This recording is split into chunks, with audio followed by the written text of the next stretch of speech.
আসসালামু আলাইকুম রহমতুল্লাহি বারাকাতুহু।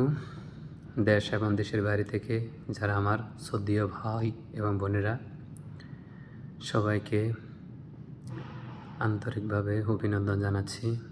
যাই হোক, আজকে জুমাহের দিন, গরিবের জন্য হজের দিন। সবাই জুম্মার নামাজটা পড়ে নেবেন, আর উক্তীয় নামাজ যেগুলো আছে সেগুলো আদায় করবেন। ঠিক আছে, একে অপরের জন্য দোয়া করবেন। আর হচ্ছে যাই একে অপরকে আপনার নামাজের জন্য দাওয়াত দেবেন।